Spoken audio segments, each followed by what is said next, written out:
That's why you're saying, let us go sacrifice to the Lord. See, the problem that Pharaoh has is not the fact that they were lazy. The problem that Pharaoh has is if they have enough time to pray, if they have enough time to better themselves, you have enough time to go to college, you have enough time to drive that nice car, you have enough time to get this stuff, then we need to turn up the pressure. Can you stand the pressure? We need to turn up the pressure so that these idle folks can increase our bottom line. Now go back to work. Verse 18. There'll be no raise. There'll be no straws given to you. You shall deliver the same amount of bread. Get out of my face before I increase what I expect from you. So the officers of the children of Israel turn their ire from Pharaoh, turn their ire from the middle management of Egypt, and they focuses it solely on Aaron and Moses. It's your fault. This is the other kind of pressure. It's your fault that Pharaoh's upset with us and he's increased our labor.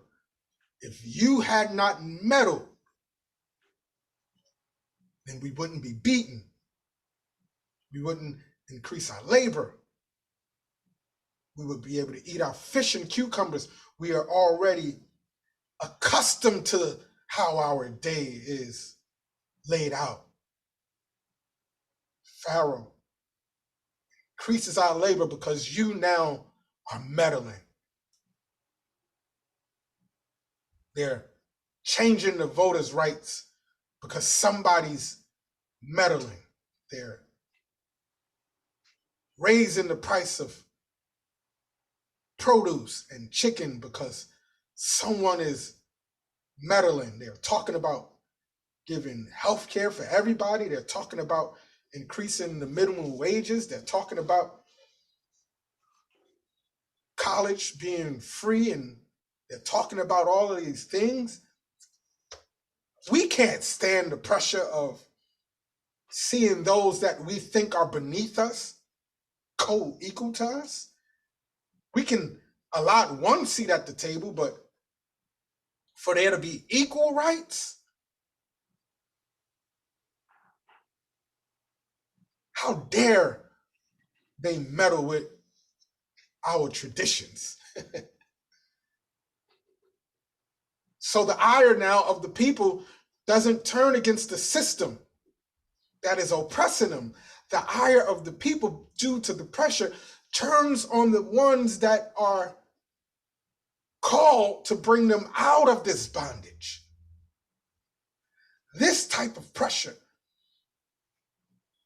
goes back to one who goes into the water to save he or she that is drowning.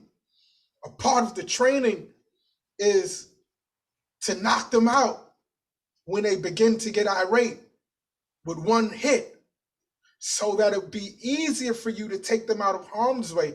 If they survive and they begin to respond with fighting and you don't knock them out, then you stand to drown because of their inability to be calm under pressure. Don't allow anyone to make you drown because you're trying to save them. Don't allow anyone to make you drown because you're trying to be helpful. And you're allowing their wildness to pull you under. No, every now and again, you got to knock somebody out in order to bring them to safety. When you are under pressure of hearing the voices of those that you are trying to help. Have you ever gotten to somebody's relationship issue? I learned at an early age to stay out of people's relationship issues They're arguing and they're fighting, and then you come in with your 2 cents and you think that you're adding something to it. Oh, you shouldn't treat her like that. Oh, it's a nice person, right? I'm doing that voice because that's usually how you sound to yourself after you've done this, and if you've done it, you understand what I'm saying. And then they get back together and you become the bad guy. Or you lend somebody money and they stop talking to you because they haven't paid you back. You the bad guy, or girl, or person. The pressure of being able to deal with pressure is pressure.